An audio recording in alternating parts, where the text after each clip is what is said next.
ইন্ডেমনিটির যেই ধারাটা পাশ হয়েছে, ইন্টারিম বলছে 31শে আগস্ট পর্যন্ত সহিংসতাগুলোর তারা বিচার করবে না বা এইগুলোর বিচার পরবর্তীতেও করা যাবে না। এখন আমিও অভ্যুত্থানকারী। 5ই আগস্টে আমি যেসব হোয়াটসঅ্যাপ গ্রুপগুলিতে ছিলাম সেই হোয়াটসঅ্যাপ গ্রুপগুলিতে প্রাইমারি আলোচনাই হচ্ছে যে এখন থানাগুলা রক্ষা করতে হবে, মন্দিরগুলা রক্ষা করতে হবে, আপনার মাজারগুলা রক্ষা করতে হবে, হিন্দু বাড়ির প্রোটেকশন দিতে হবে, ইত্যাদি ইত্যাদি।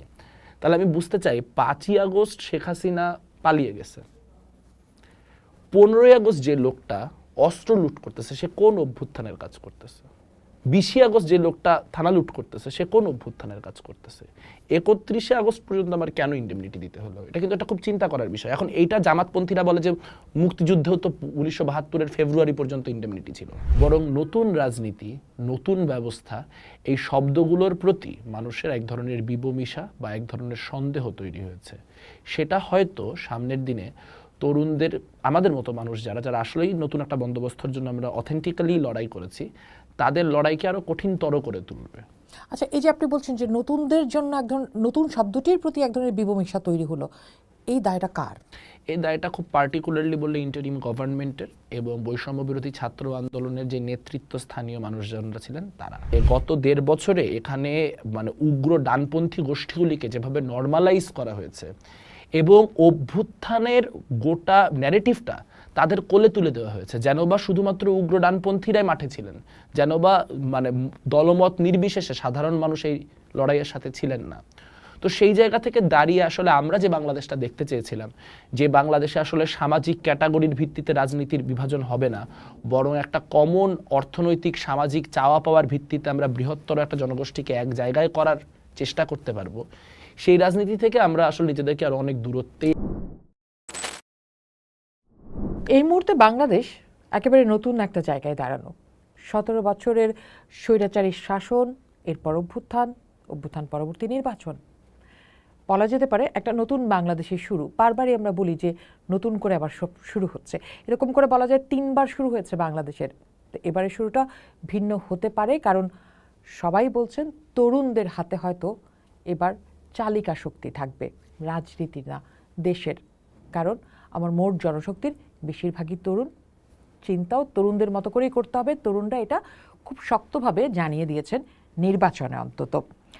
সেই বিষয়টি মাথায় রেখেই আজ আমরা কথা বলবো একজন তরুণ রাজনীতিবিদের সাথে, যিনি আগামীর বাংলাদেশকে নিয়ে একটা দারুণ স্বপ্ন দেখেন। আমাদের সাথে যুক্ত হচ্ছেন মেঘ মল্লার বসু। নিশ্চয়ই আপনারা জানেন একেবারে নতুন একটি রাজনৈতিক প্ল্যাটফর্মের সাথে তিনি যুক্ত হয়েছেন। এনপি এর সংগঠক মেঘ মল্লার বসু আমাদের সাথে যুক্ত হচ্ছেন। মেঘ, নতুন বাংলাদেশের শুরু হলো, ঠিক যেরকমভাবে ভেবেছিলেন গত জুলাইয়ের আমরা যে অভ্যুত্থান দেখেছিলাম সেই অভ্যুত্থানের সময়টিতে বাংলাদেশ কি সেখানে পা রাখলো, নাকি আসলে আরও লম্বা সময় লাগবে সেখানে পা রাখার জন্য? সত্যি কথা বলতে কি, অভ্যুত্থান পরবর্তী সময়ে আসলে বাংলাদেশের মানুষজন যেই স্পিরিট থেকে অভ্যুত্থান করেছিল সেই স্পিরিটের কারণে স্বভাবতই বাংলাদেশের মানুষের দলমত নির্বিশেষে বড় প্রত্যাশা ছিল বাংলাদেশ কীরকম হবে সামনের দিনে সেই বিষয়ে। তো সত্যি কথা বলতে সেই প্রত্যাশার ধারে কাছেও তো আসলে আমরা গত 18 মাস বোধহয় হলো ইন্টারিমের 18 মাসে পৌঁছাতে পারিনি। বরং আমরা দেখতে পেয়েছি যে স্বৈরাচারী ব্যবস্থার যেই সব থেকে নৃশংস কায়দা কানুনগুলো ছিল তার অনেকগুলোই হয় বহাল তবিয়তে থাকলো, অনেক ক্ষেত্রে আগের থেকে ওয়ার্সও হলো। তো সেরকম একটা প্রেক্ষাপটে দাঁড়িয়ে আসলে একটা নির্বাচনের মধ্য দিয়ে নতুন কোনো কিছু হবে চিন্তা করাটা কঠিন। কিন্তু ওই যে আপনার কথার মধ্যে একটা সূত্র আছে যে শুধু তো রাজনীতির প্রশ্ন না, আমরা দেখতে পাচ্ছি যে আমরা এমন একটা রাষ্ট্রে বসবাস করছি যে রাষ্ট্রের বেশিরভাগ মানুষ, বা বেশিরভাগ না একটা বড় অংশ মানুষ তরুণ। তো সেখানে আসলে একদম সমাজের নিয়মেই বা প্রকৃতির নিয়মেই নতুন যে রাজনীতি তার জায়গা তৈরি হবে। তবে গত 18 মাসে সেই রাস্তা তৈরি হওয়ার যে প্রক্রিয়াটা সেটা কিন্তু আগের থেকে মসৃণতর হয়েছে এমন না, বরং নতুন রাজনীতি, নতুন ব্যবস্থা, এই শব্দগুলোর প্রতি মানুষের এক ধরনের বিবমিশা বা এক ধরনের সন্দেহ তৈরি হয়েছে। সেটা হয়তো সামনের দিনে তরুণদের, আমাদের মতো মানুষ যারা যারা আসলেই নতুন একটা বন্দোবস্তের জন্য আমরা অথেন্টিক্যালি লড়াই করেছি, তাদের লড়াইকে আরো কঠিনতর করে তুলবে। আচ্ছা, এই যে আপনি বলছেন যে নতুনদের জন্য এক ধরনের নতুন শব্দটির প্রতি এক ধরনের বিবমিশা তৈরি হলো, এই দায়টা কার?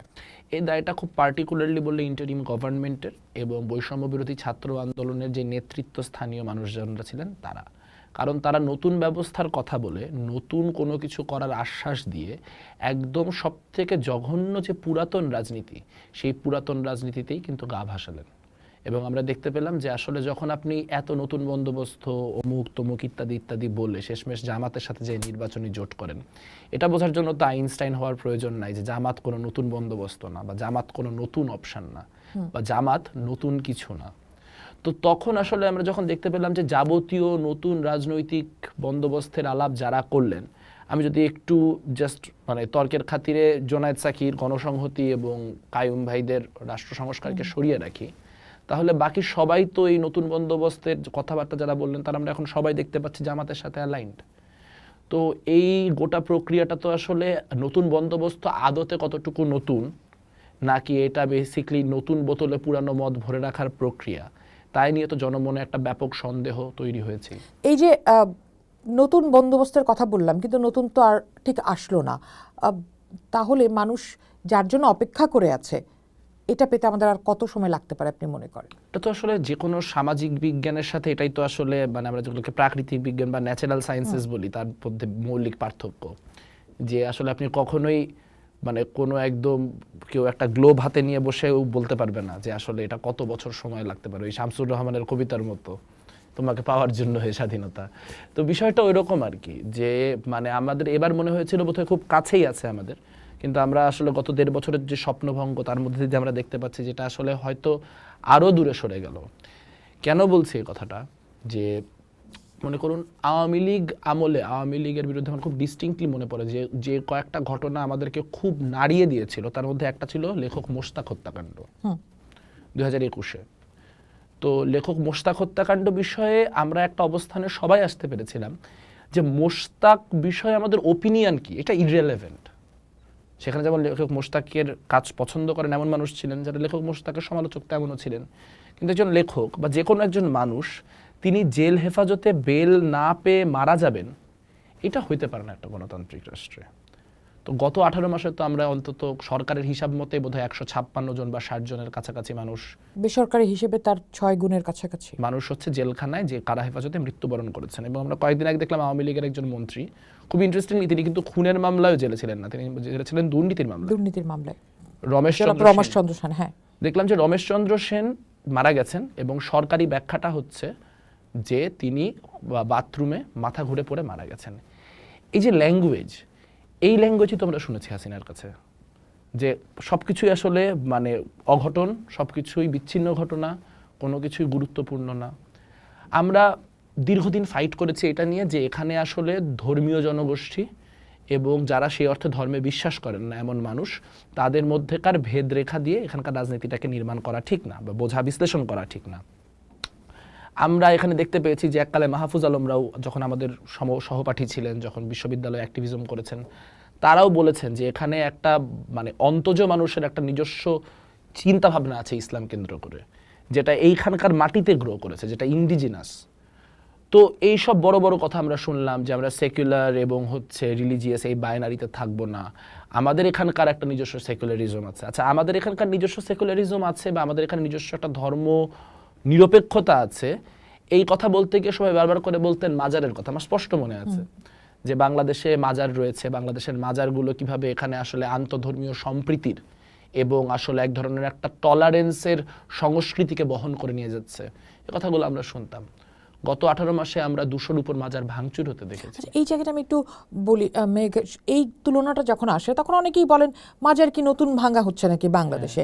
এটা তো আওয়ামী লীগের সময় আর মাজার ভাঙা হয়েছে, বিএনপির সময়ও মাজার ভাঙা হয়েছে, তখন একটা হয়েছে, আওয়ামী লীগের সময় হয়তো 3টে হয়েছে, এখন হয়তো তার 10 গুণ বেশি হয়েছে, এ তো নতুন না।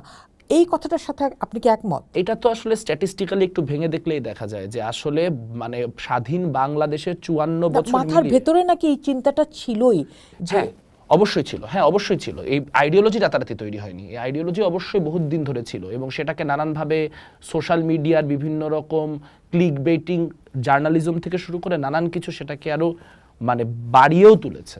কিন্তু আমি বলতে চাচ্ছি যে রাষ্ট্রর ফাংশন কি, ওই যে একজন বিখ্যাত অ্যান্টি রেসিস্ট অ্যাক্টিভিস্টের একটা কোট আছে, আমি ওনার নাম মনে করতে পারছি না, কোটটা এরকম যে if you want to lynch me that's your problem, if you have the power to lynch me, that's my problem.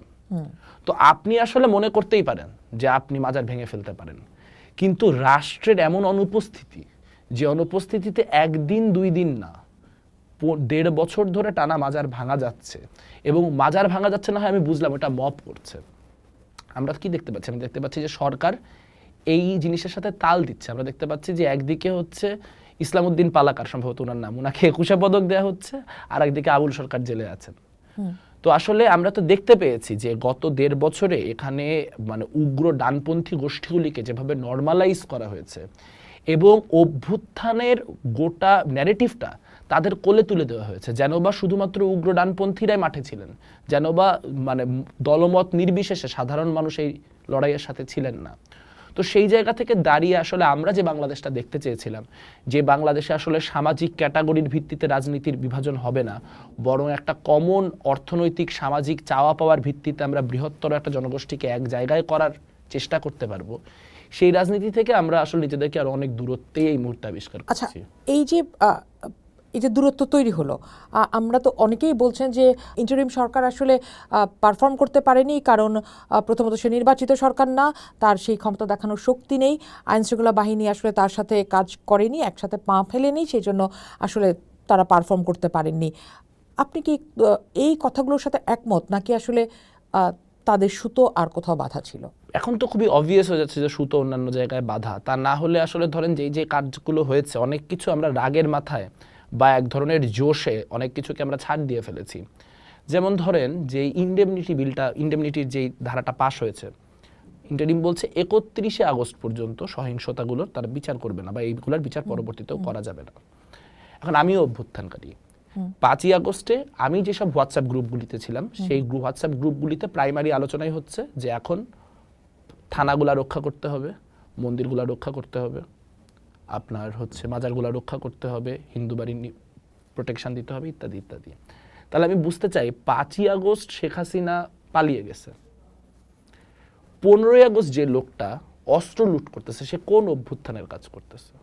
20ই August যে লোকটা থানা লুট করতেছে সে কোন অভ্যুত্থানের কাজ করতেছে? 31শে আগস্ট পর্যন্ত আমার কেন ইন্ডেমনিটি দিতে হলো? এটা কিন্তু একটা খুব চিন্তা করার বিষয়। এখন এইটা জামাতপন্থীরা বলে যে মুক্তিযুদ্ধেও তো 1972-এর ফেব্রুয়ারি পর্যন্ত ইন্ডেমনিটি ছিল। That's a different point. কারণ আপনারা জানেন যে যেমন জহির রায়হান মারা গেছে 10ই জানুয়ারি, নিখোঁজ হয়েছেন 10ই জানুয়ারি। মিরপুরের অনেক অঞ্চল ফেব্রুয়ারি পর্যন্ত আমাদের দখলে ছিল না, রাষ্ট্রের কন্ট্রোলে ছিল না। কিন্তু বাংলাদেশে তো আমি এমন কোনো এলাকার কথা আমি জানি না যেটা 6 আগস্টের সময়ও আওয়ামী লীগের কন্ট্রোলে ছিল। সো তাহলে 5ই আগস্ট পরবর্তীতে যে ভায়োলেন্স, শুধুমাত্র তো থানা লুটপাট হয়েছে এমন না, মন্দিরে আক্রমণ হয়েছে, মাজারে আক্রমণ হয়েছে, হিজড়াদের গ্রাম আক্রমণ করা হয়েছে, ডাকাতির ভয় হয়েছে, আপনার কাদিয়ানীদের মসজিদ ভাঙা হয়েছে। এই যে গোটা ঘটনাটা অভ্যুত্থানের নামে ঘটলো, এইটাকে অভ্যুত্থান থেকে পৃথক করার একটা রাজনৈতিক কাজ ইন্টারিমের নেওয়া লাগতো। কিন্তু আমরা দেখতে পেলাম যে এই ইন্টারিম ফার রাইটকে এমনভাবে অ্যাপিস করছে, এত বোকা কেউ না। কাজেই এটা শুধুমাত্র অপারগতার কারণে বা তারা বোঝে নাই, এত বড় ছাড় আসলে আমি তাদেরকে দিতে রাজি না। কারণ আপনি যদি দেখেন যে আমাদের এখানে 5ই আগস্টের পরে একটা খুব অদ্ভুত সিনিস্টার জিনিস হয়েছে, বৈষম্যহীন কারামুক্তি আন্দোলন। এবং আপনি যদি একটু বৈষম্যহীন কারামুক্তি আন্দোলনটা কি এটা একটু ঘেটে দেখেন, তাহলে দেখবেন কনভিক্টেড জঙ্গিদের মাঠে ছেড়ে দেওয়া হয়েছে। এক্স্যাক্টলি। এবং পরবর্তীতে তাদের কাউকে এই প্রথম আলো ডেইলি স্টারের ঘটনার পরে আবার গ্রেফতারও করতে হয়েছে। সো তাহলে এই যে এখানে এক ধরনের জঙ্গিবাদকে উস্কানি দিয়ে এখানে যত ধরনের ধর্মীয় মৌলবাদ আছে, প্রত্যেকটা জিনিসকে মেইন স্ট্রিম করে শুরুতেই যে মানুষকে আবার তার গোষ্ঠীগত পরিচয়গুলোতে বিভাজিত করে দেওয়া হলো, সেই দায়িত্ব আসলে ইন্টারিম আর হচ্ছে আপনার কেন করা হলো আপনার কাছে কি মনে হয়? আমার কাছে মনে হয় যে এরা আসলে কখনোই কোনো একটা নতুন রাজনীতি তৈরি করার ব্যাপারে আগ্রহী ছিল না। আমার কাছে মনে হয় উপদেষ্টাদের অনেকে আছেন যারা ডুয়েল সিটিজেন্স, যারা অনেক দিন ধরে অনেক কিছুর জন্য একটা অলমোস্ট একটা রোলের জন্য গ্রুমড হয়েছেন, এবং যাদের যে আপনি দেখেন যে তারা মানে অসংখ্য জিনিস তারা করে যেতে পারতেছে না, এটা সরকারের কাজ না, এটা করতে পারবে মানে সরকার শ্রমিকের বেতন শোধ করতে পারতেছে না, কিন্তু সে 40 বছর 50 বছর মেয়াদি হচ্ছে বন্দরের চুক্তি করে ফেলতেছে। মনে হচ্ছে যে অলমোস্ট এজেন্ডা নিয়ে আসছে যে তারা বন্দরের চুক্তিটা করবে। তারা হচ্ছে এটা ইলন মাস্কের হাতে বাংলাদেশের ইন্টারনেট তুলে দিবে এবং সেটার পক্ষে যত ধরনের যুক্তি উৎপাদন করা যায়, যত ধরনের চটকদারিত্ব করা যায়, বাইরে থেকে সেলসম্যানদেরকে ধরে নিয়ে এসে তাদেরকে জাতির সেভিয়ার হিসেবে উপস্থাপন করা যায়, তার প্রত্যেকটা কাজ যারা এত কম্পিটেন্সের সাথে করছে তারাই আবার মব ঠেকানোর ব্যাপারে এত কম্পিটেন্ট, মানে one can not be the two at the same time. Either আপনি ইনকম্পিটেন্ট, তাহলে আমি মেনে নিব যে আচ্ছা মব হইছে, আপনি পারেন নাই ঠেকাইতে আহারে, অথবা আপনি কম্পিটেন্ট, আপনি আশিক চৌধুরীকে নিয়ে এসে খুব একটা বুঝাইলেন যে আমাদের বন্দরগুলো বিদেশের ম্যানেজমেন্টে দিয়ে দেওয়া বাংলাদেশে একদম মানে সবকিছু পরিবর্তন করে ফেলবে। সো এই দুইটা একসাথে হইতে পারে না। আসলে আমার কাছে মনে হয় যে তারা যেসব এজেন্ডাগুলো তাদের মাথায় ছিল সেগুলো তারা খুবই ঠিকঠাক বাস্তবায়ন করছেন, মাঝখান থেকে আমরা কন্ড হয়েছি। আচ্ছা, আপনার কথার মধ্যে একটা কথা ছিল যে বিভিন্ন ধরনের উগ্র কর্মকাণ্ড নর্মালাইজ করার একটা চেষ্টা ছিল।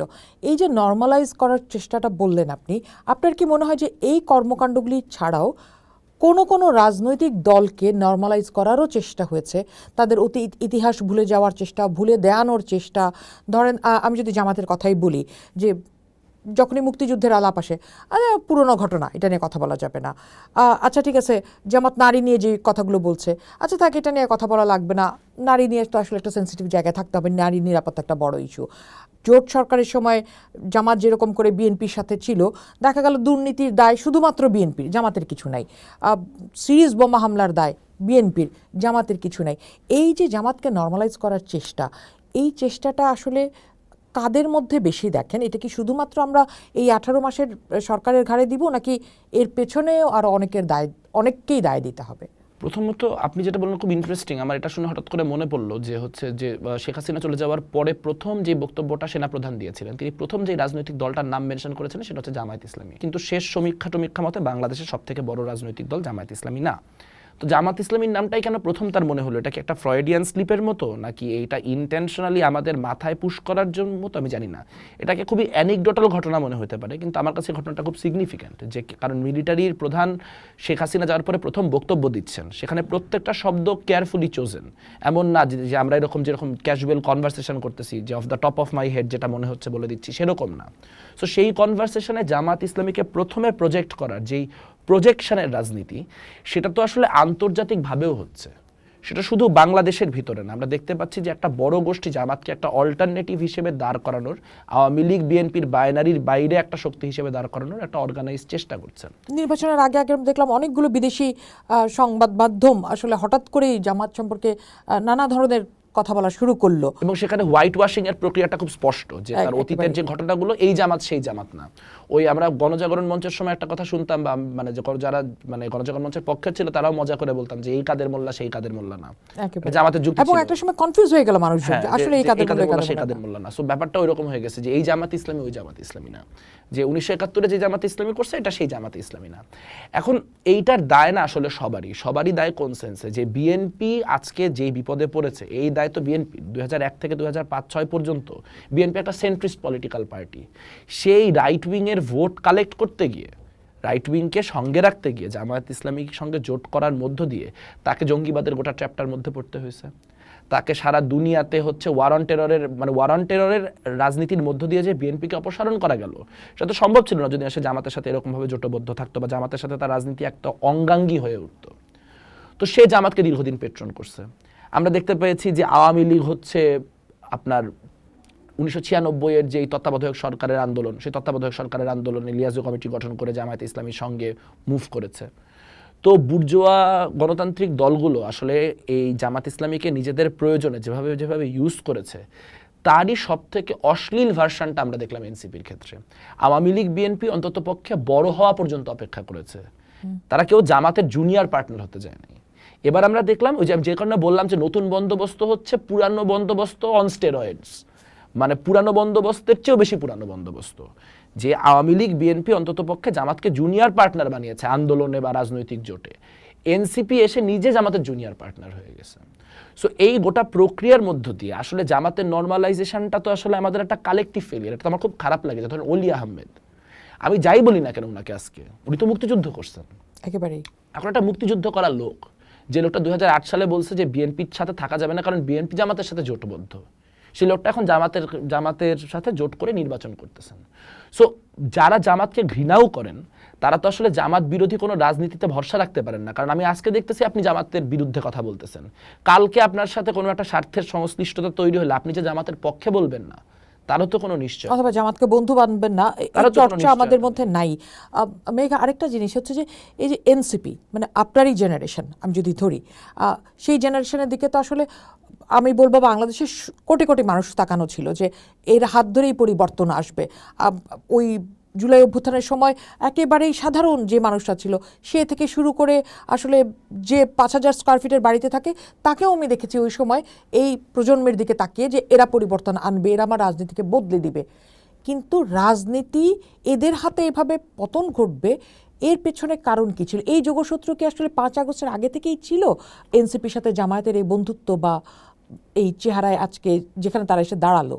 ছাত্র শক্তির যারা ছিলেন, গণতান্ত্রিক ছাত্র শক্তির যারা ছিলেন, তাদের সাথে আসলে সকল রাজনৈতিক পক্ষেরই কম বেশি যোগাযোগ ছিল। তো 5ই আগস্টের পূর্ববর্তী যোগাযোগটা আসলে কতখানি গভীর এটা খুব নিশ্চিত করে বলাটা ডিফিকাল্ট। তবে যোগসূত্র তো অবশ্যই ছিল এবং তাদের সঙ্গে জামাত ইসলামীর কমিউনিকেশন ছিল, সেগুলো অন্যান্য রাজনৈতিক পক্ষদের সাথেও তাদের ছিল না এমন না।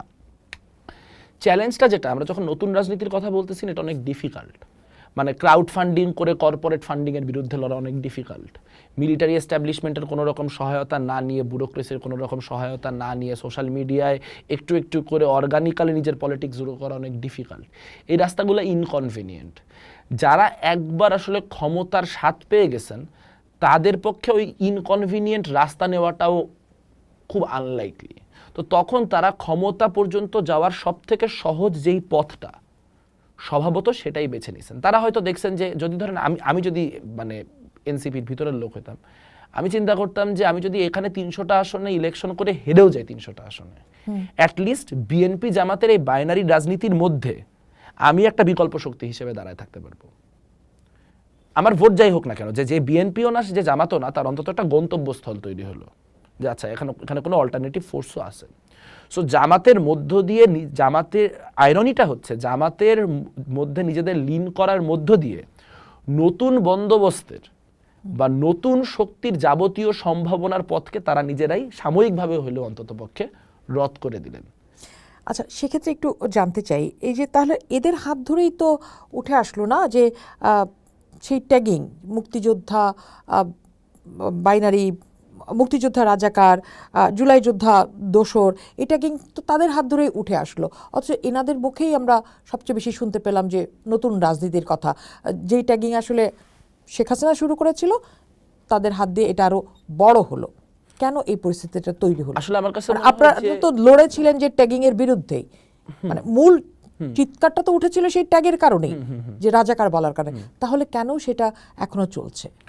এটা হচ্ছে আমার খুব মজা লাগে যে অভ্যুত্থানের পর মাহফুজ আলম কোনো একটা সেমিনারে যে এরকম বলতেছিলেন, ওই বক্তব্যটা এখনো মানুষ মাঝে মাঝে না রিপোস্ট করে, যে আমরা যেরকম জামাত বলে বলে মানুষজনকে খারিজ করে দিচ্ছি, জামাতকে আর কোনো রকম রাজনৈতিক স্পেস অ্যালাউ করি না, আমরা আওয়ামী লীগের সাথে এরকম করবো নাকি, এভাবে করলে তো কোনোদিন রাষ্ট্র গঠন হবে না, ইত্যাদি ইত্যাদি। তো তার 12-14 মাস পরে আমরা দেখতে পাচ্ছি যে মাহফুজ আলম একটা বক্তৃতা দ্বারায় বলতেছেন যে রক্তের বদলা রক্তে নেওয়া হবে, ইত্যাদি ইত্যাদি।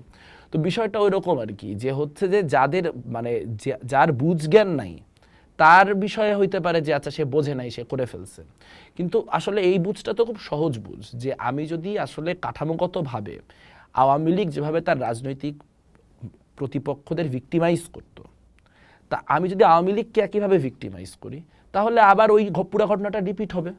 জামাতকে আমি 6 মাস বলতেছি, 2 বছর আগে জামাতের এক্সিস্টেন্স আছে সেটাই বাংলাদেশের মানুষ জানতো না, এখন তারা অলমোস্ট ক্ষমতার দোরগোড়ায়।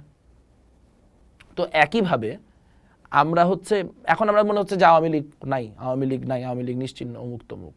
তো এই রিপ্রেশন চালায় গেলে অটোমেটিক্যালি মানুষজন ওই যে মজলুম সেন্টিমেন্ট থেকে আওয়ামী লীগের সাথে নিজেদেরকে অ্যাফিলিয়েট ফিল করা শুরু করবে।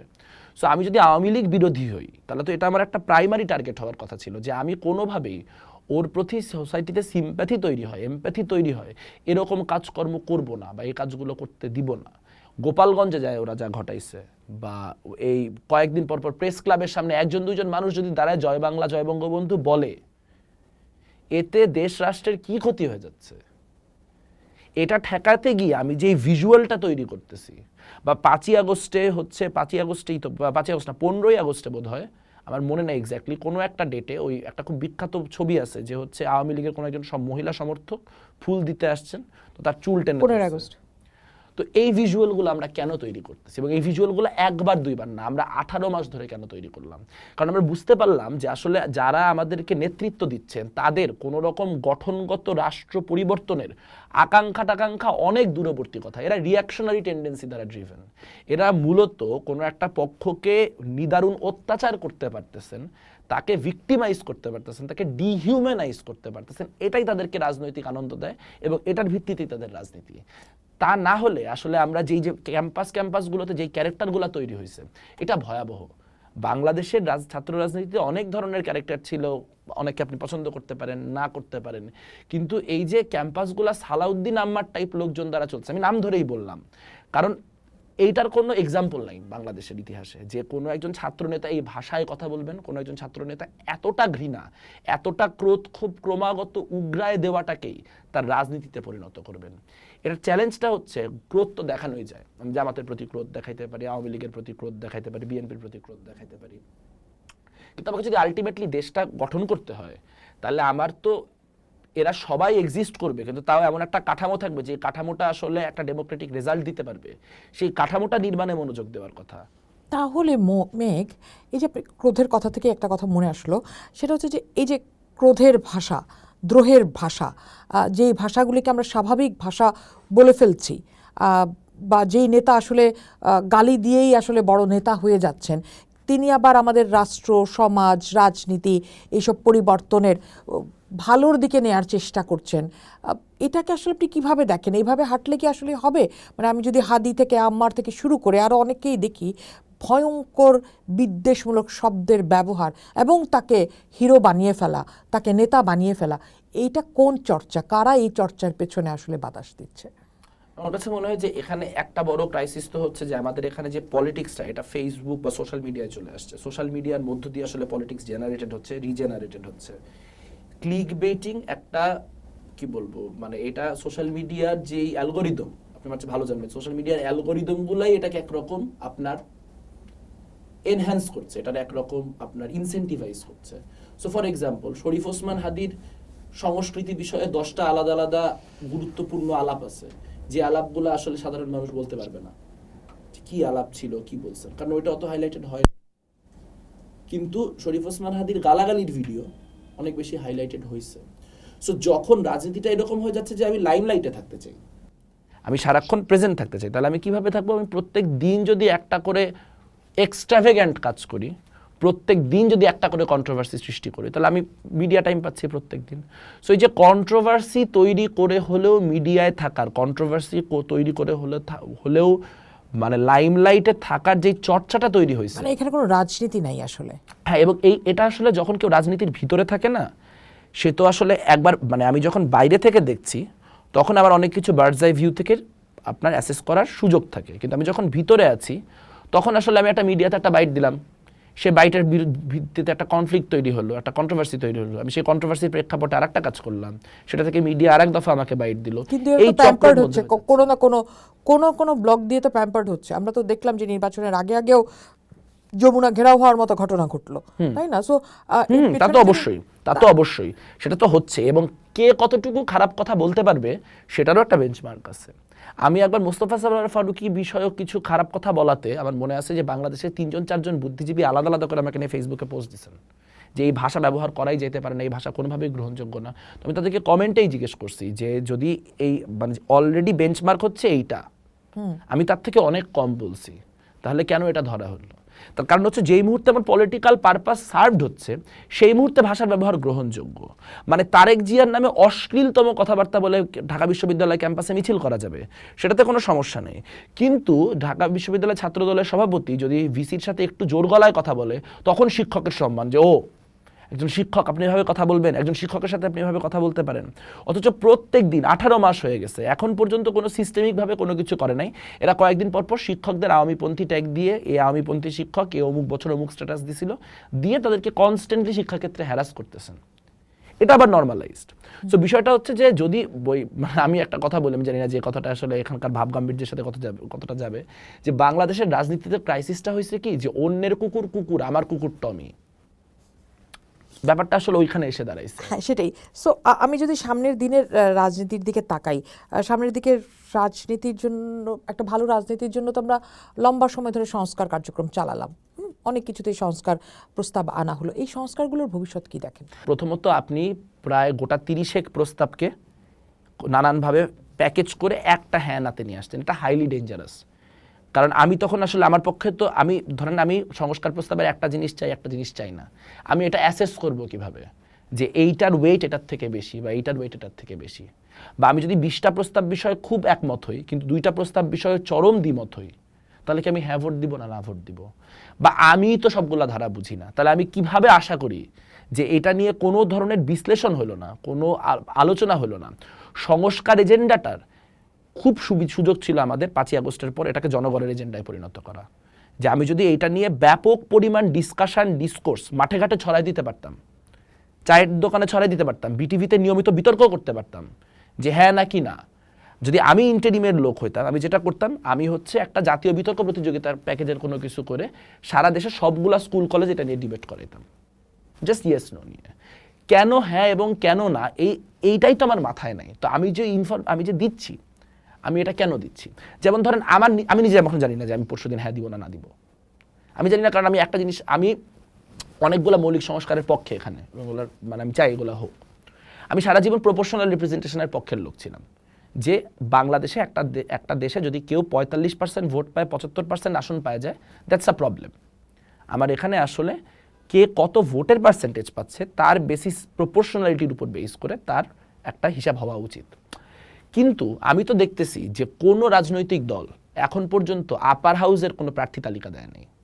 আমি এই জায়গাটাতে আসতে চাচ্ছিলাম, শেষ করে। তো যদি আমি লোয়ার হাউসের ভোটের প্রপোর্শনালিটির উপর বেস করে আপার হাউসে প্রত্যেকটা দলকে হচ্ছে দেই, সিট দেই বা সুযোগ দেই, বা ধরে নিলাম যে বিএনপি ক্ষমতায় আসলো, বিএনপি পিআর মানলো না, বিএনপির বোধহয় একটা আলোচনা ছিল যে লোয়ার হাউসে সিট ডিস্ট্রিবিউশন অনুযায়ী আপার হাউসে সিট ডিস্ট্রিবিউশন করার, ধরে নিলাম সেটাই হলো, যেটাই হোক না কেন, পিআর এর ভিত্তিতে হোক আর লোয়ার হাউসে সিট ডিস্ট্রিবিউশনের ভিত্তিতে হোক, একটা আপার হাউস যে হবে, এই আপার হাউসে যে 100টা লোক যাবে আমি হ্যাঁ ভোট দিলে, এই 100টা লোকের সাথে বাংলাদেশের জনগণের কমিউনিকেশনটা কি?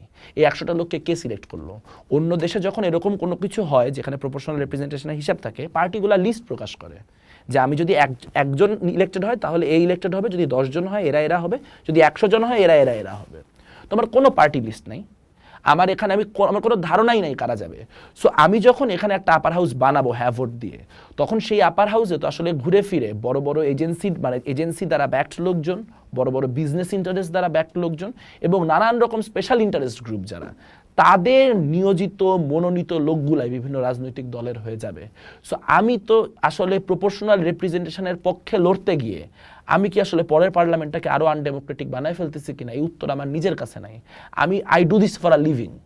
তাহলে আমার কাছে যদি এটা ক্লিয়ার উত্তর না থাকে, তাহলে আমি কিভাবে একটা লোক যে এটা নিয়ে মানে যেটা নিয়ে চিন্তা করার 10 মিনিট সময়ও পায় নাই, তাকে যে আমি এই ভোটটা দিতে বললাম, এইটা গোটা সংস্কার এজেন্ডাটাকে দীর্ঘদিনের জন্য একটা খুব ধোঁয়াশাপূর্ণ এবং একটা অস্পষ্টতার মধ্যে ফেলে দেওয়া হলো। উগ্রবাদের উত্থান কিভাবে মোকাবেলা করবে সামনের দিনে? আমার কাছে মনে হয় যে এই মোকাবিলাটা যত বেশি না রাজনৈতিক, তার থেকে অনেক বেশি সামাজিক সাংস্কৃতিক। আমাদের এখানে 60-এর দশকে যখন সব থেকে বেশি সাম্প্রদায়িক সরকারগুলো ছিল, একদম পশ্চিম পাকিস্তানি সরকারগুলো ছিল, তখন আমাদের সোসাইটিতে এত সাম্প্রদায়িকতা ছিল না অনেক ক্ষেত্রে। তার কারণ হচ্ছে ওইটার বিরুদ্ধে অ্যাক্টিভ একটা পলিটিক্স ছিল, এটা 90s পর্যন্ত ছিল। গত 20 বছরের প্রধান ক্রাইসিসটা যেটা হয়েছে, যে এই জাতীয় যেই প্রতিষ্ঠানগুলো দীর্ঘদিন ধরে আসলে এখানে অসাম্প্রদায়িকতার পক্ষে, এখানে সাম্যমূলক ব্যবস্থার পক্ষে, এখানে বাঙালি আদিবাসীর মৈত্রীর পক্ষে, এখানে নারী পুরুষের সমাধিকারের পক্ষে লড়াই করত, সেই সামাজিক সাংস্কৃতিক লড়াইটা না নিস্তেজ হয়ে গেছে গত 20-25 বছর। আমরা ধরে নিছি যে রাষ্ট্র এগুলা করে দিবে, রাষ্ট্র হচ্ছে মানে পালাগান রাষ্ট্র ব্যবস্থা করে রাখবে, অমুক রাষ্ট্র করে দিবে। কিন্তু আমরা তো যদি আমাদের ইতিহাসের দিকে তাকাই, ধরেন এই যে বর্ষবরণের প্রোগ্রাম, 14ই পয়লা বৈশাখের বর্ষবরণের প্রোগ্রাম, এই প্রোগ্রাম রাষ্ট্র স্বীকৃতি দিচ্ছে তো কত পরে। তার কত আগে থেকে এটা সামাজিক উদ্যোগে মানুষজন হচ্ছে মানে গাটের পয়সা খরচ করে মানে আমি আমার পূর্বতন জেনারেশন মানে আমার বাপ কাকাদের মুখে শুনছি আর কি, মানে আমার বাবারা কালচারাল অ্যাক্টিভিস্ট ছিলেন, যে ওই সময় তারা হচ্ছে এরকম লোক জড়ো জড়ো করে নিয়ে যেতেন, যে চলো চলো যাওয়া লাগবে, এরকম করে মানে ক্রাউড গ্যাদার করে করে নিয়ে যেতেন। তো সেই ভিত্তির উপর দ্বারাই তো প্রতিষ্ঠানগুলো তৈরি হয়েছে। আমার যেমন খুব চমৎকার লাগছে মাঝখানে একটা জিনিস, যে ছায়ানট যে ভাঙচুর হলো, ছায়ানট বলছে তারা সরকার থেকে 1 টাকাও নিবে না। এটা খুব গুরুত্বপূর্ণ, মানে সেটা ইউনূস সরকার বলে না, মানে এটা আওয়ামী লীগ সরকার হলেও নিব না, বিএনপি সরকার হলেও নিব না, জামাত সরকার তো দেওয়ার প্রশ্ন নেই, যদি লোক দেখানোর জন্য দেয় অবভিয়াসলি নিব না। কিন্তু যে এইটার সাথে জনগণের যে কানেকশন, এইখানে আপনি যত প্রগতিশীল আন্দোলন হয়েছে সেগুলোর সাথে জনগণের একটা অর্গানিক কানেকশন ছিল। ওই আমি আজকে একটা ফেসবুক স্ট্যাটাস দিচ্ছিলাম যে বাংলাদেশের মানুষ যদি আসলে তালিবানিভাবেই চিন্তা ভাবনা করতো, তাহলে আসলে জামাত ইসলামীকেও হচ্ছে জামাত ইসলামের আমির যে হচ্ছে মানে শহীদ পরিবারের সন্তান, এ কথাটা বলতে হতো না। বা দেখেন যারা গানের সবচেয়ে বিরোধিতা করলো তারা সব থেকে ক্যাচি ক্যাচি টিউনগুলা নির্বাচনের গানে ব্যবহার করতেছে। তার মানে বাংলাদেশের মানুষের সাথে গান অঙ্গাঙ্গী, তার মানে বাংলাদেশের মানুষের সাথে মুক্তিযুদ্ধ অঙ্গাঙ্গী, বাংলাদেশের মানুষের যে জীবনযাপন তার সাথে একটা অসাম্প্রদায়িক একটা জীবনবোধ, সে জানেও না কিন্তু সে অসাম্প্রদায়িক, হয়তো সেই লেভেলটার সাথেই পরিচিত না, কিন্তু সে যেভাবে চিন্তা করে সেটা অসাম্প্রদায়িক। চ্যালেঞ্জটা হচ্ছে এইটাকে একটা পলিটিক্যাল এনার্জি হিসেবে বা এটাকে একটা পলিটিক্যাল দিশা দেওয়ার জন্য যে রাজনীতিটা করা লাগবে সেটা এখানে কেউ করে না। এখানে কি হয়, আপনি জামাতকে মোকাবেলা করতে গিয়ে আরও সাম্প্রদায়িক হয়ে ওঠেন। কিভাবে? ধরেন এই যে মামুনুল হক শেষমেশ 11 দলীয় জোটের হয়ে দাঁড়াচ্ছে আমার আসনে প্রার্থী, এই মামুনুল হককে 5ই আগস্টের পর সবার আগে ঢাকা বিশ্ববিদ্যালয়ে স্পেস দিচ্ছে ছাত্রদল বিএনপি। কেন দিচ্ছে? কারণ যে ঠিক একই কাজ আওয়ামী লীগ করছে কওমিদের সাথে, যে জামাতকে ঠেকিয়ে রাখার জন্য আমি জামাতের বাইরে অন্যান্য যে ইসলামিস্ট ফোর্স, সেই ইসলামিস্ট ফোর্সগুলোর সাথে সুসম্পর্ক সৃষ্টি করব এবং একই সঙ্গে আমি জামাতের থেকে বেশি ধর্মপ্রাণ আচরণ করতে যাব মাঝে মাঝে।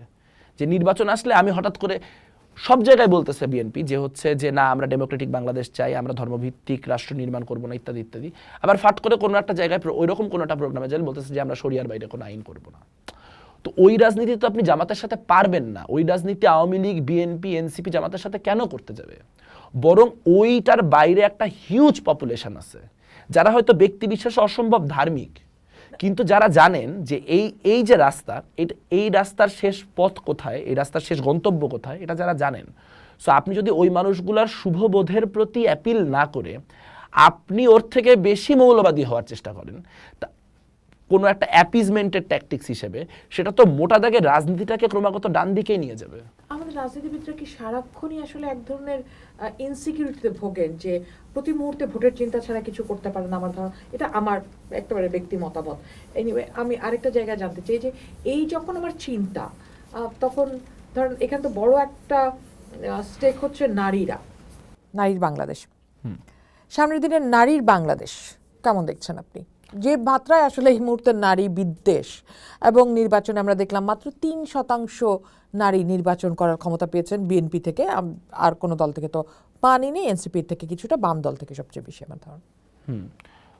নারীর পার্টিসিপেশন আমরা দেখতে পেয়েছি যে গণসংহতি আন্দোলন আর বাসদ মার্ক্সবাদী সব থেকে ভালো মানে প্রপোর্শনালিটির দিক থেকে যদি দেখি নারী ক্যান্ডিডেট এসেছেন। খুবই ইন্টারেস্টিংলি নারী ক্যান্ডিডেটের সংখ্যা কম হলো, আমরা যেসব জায়গায় খুব ইউনিক কিছু মানুষজন দেখতে পাচ্ছি যে হচ্ছে যে একদম মানে আমরা যেটাকে একদম নতুন বাংলাদেশের যে আকাঙ্ক্ষা ছিল সেটার সাথে মিলাইতে পারি এরকম ক্যারেক্টারগুলো যদি আমরা দেখি, তারা অনেকেই নারী প্রার্থী। দেখবেন বরিশালে মনীষা চক্রবর্তী মানে জিতুক না জিতুক একটা হাইপ তৈরি হয়েছে ওনাকে নিয়ে, বা আপনার ফারহানা, এবং তারা সবাই খুবই সাহসী চরিত্র হিসেবে আবির্ভূত হচ্ছেন কিন্তু বর্তমান সময়ে। কারণ আমরা দেখতে পাচ্ছি যে নারীর জন্য রাজনীতি করা অতীতেও ডিফিকাল্ট ছিল, কিন্তু অনলাইন স্ফিয়ার কেন্দ্র করে যে ধরনের একটা নতুন মাত্রা যুক্ত হয়েছে পুরো নারী জাতির জন্য, মানে সে তো আসলে শুধু রাজনীতি না, আমি তো মানে আমার আউটসাইডার পার্সপেক্টিভ থেকে আমি আসলে দীর্ঘদিন বুঝতাম না, মানে প্রথম 5-6 মাস যখন আমি শুনতে পেরেছি যে আচ্ছা ক্যাট কলিং বেড়েছে, কারণ এখানে তো মানে আমি তো আর এটা ভুক্তভোগী না, সো আমার পক্ষে অ্যাসেস করাটা ডিফিকাল্ট। তো প্রথম কয়েক মাস আমার ধারণা ছিল যে এটা কি একটু এক্সাজারেটেড বা আসলে কি ক্যাট কলিং ওই মাত্রায় হচ্ছে যে মাত্রায় মানুষজন বলছে, কিন্তু আমি কনস্ট্যান্টলি বুঝতে পারলাম যে মিসোজিনিস্ট মানুষজন আগেও সমাজে ছিল, একই মাত্রায় ছিল, কিন্তু মিসোজিনির একটা লাইসেন্স তৈরি হয়েছে গত 18 মাসে, যে আমি মিসোজিনিস্ট কথা বলতে পারি, এটাতে কোনো সমস্যা নেই। ওই যে ডোনাল্ড ট্রাম্প আসার পর যেরকম আমেরিকাতে রেসিজমের একটা লাইসেন্স তৈরি হয়েছিল না, যে রেসিস্ট মানুষ আগেও ছিল কিন্তু এটা নর্মাল ছিল না, পোলাইট সোসাইটিতে এটা বলা যেত না, মিসোজিনিটা ওরকম বাংলাদেশেও আপনি যদি একটু একটু সমাজের সুশীল সমাজের একটু অংশ হতেন, ওটাকে ঢেকে রাখা লাগতো। এখন যেটা হয়েছে যে এটা একদম মানে ফ্রি ফর অল টাইপের হয়ে গেছে, যে যে যার মতো মিসোজিনি করো, মিসোজিনিতে কোনো বাধা নেই, যে যার মতো মিসোজিনিস্টিক কাজ কারবার করে যাচ্ছে। এবং আমার কাছে যেটা মনে হয়, আমি যেটাকে এইভাবে এটাকে যেভাবে দেখি, সেটা হচ্ছে বাংলাদেশের নারী শিক্ষার যে অগ্রগতি, এটা বাংলাদেশের একটা বড় সামাজিক মানে কি বলবো সামাজিক একটা মানে অ্যাচিভমেন্ট।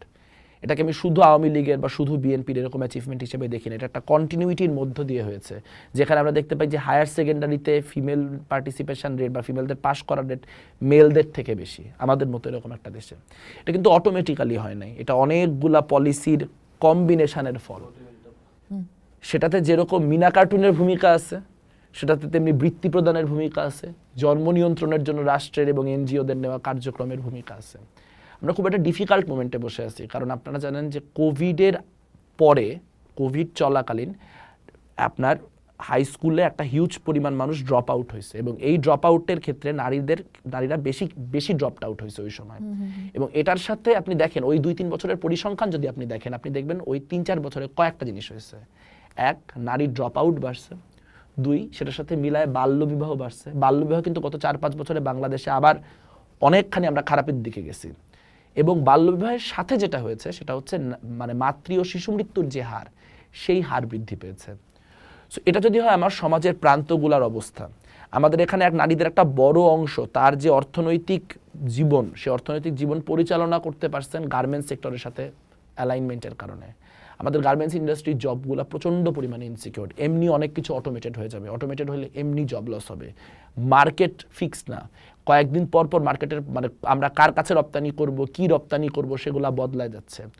সো নারীরা কর্মক্ষেত্রে কর্মক্ষেত্রে তারা কতখানি নিরাপদ, মানে তার কর্মসংস্থানটা কতখানি নিরাপদ, কর্মক্ষেত্রে যৌন নিপীড়নের শিকার হচ্ছে কিনাও তাকে মানে অন্য সেটা আলাদা, মানে তার কর্মসংস্থানটা কতখানি নিরাপদ, সেটা একটা গুরুত্বপূর্ণ প্রশ্ন। আর সেই মুহূর্তে দাঁড়ায় আমরা কি পলিসি শুনতেছি, যে নারীকে নাকি 5 ঘন্টা কাজ করবে তারা, কোনো একটা অফিস, একটা প্রাইভেট ইনস্টিটিউশন তাকে 5 ঘন্টা কাজ করে 8 ঘন্টার বেতন দিবে, কারণ বাকিটা সরকার কম্পেনসেট করবে।